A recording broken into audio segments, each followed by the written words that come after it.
Hi guys, today I will be giving more details about WARNO, the spiritual successor to Eugen System's wargame series. Now many of you will probably be wondering about which nations there will be, how the campaigns will play, so I will briefly touch upon all of these and many other topics. Now WARNO is a Cold War era RTS which, at the moment of launch or at the moment of writing, will focus on 6 nations. It will be a conflict between NATO and the Warsaw Pact. Now the 6 nations in these 2 pacts are the United States of America, West Germany, United Kingdom, and France. And on the Warsaw side of things, we have the Soviet Union and East Germany. Now in the conflict will be fought in Germany, so my initial guess about the theater of warfare when I was looking at the trailer was correct. It is a European theater of warfare. Now how about the campaign? Eugen Systems announced that the campaign aspect of WARNO will be closer to the way it was built and played in Steel Division 2, which is really good news. The campaigns in the wargame series were kind of lackluster with very predictable AI and lacked dynamism. In Steel Division 2, the campaigns will let you take command of the US 11th Armored Cavalry Regiment, the 3rd Armored Division, West German 5th Panzer Division, and the Soviet 79th Guard Division, the 27th Guard Moto Rifle Division, and the East German 7th Panzer Division. So got quite a lot of divisions to play with in the campaign itself. Now I am guessing that they will play out just like Steel Division 2 in terms of progressiveness and overall gameplay, such as different chapters of different timelines and different maps. Now I do however not know if there are different game modes such as Breakthrough, which was one of the new things that they added in Steel Division 2, and whether there will be any defensive structures. Now since both this game mode and defensive structures were rarely used in later days of Steel Division 2, I am however guessing that they will not add this to WARNO. Now in terms of gameplay, I believe that using a division system instead of the traditional deck building system is an interesting choice,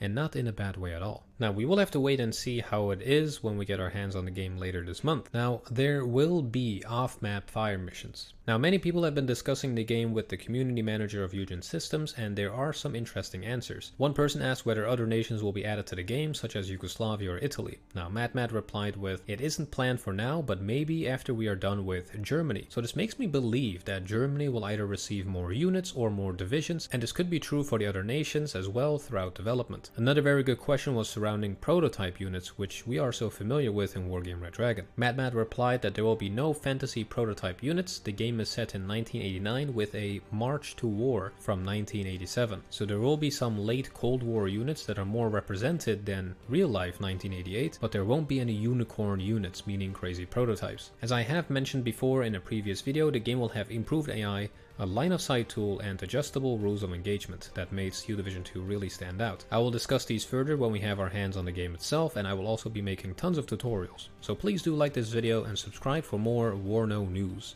War news? WARNOs? I don't know, who knows? Just subscribe and stay tuned.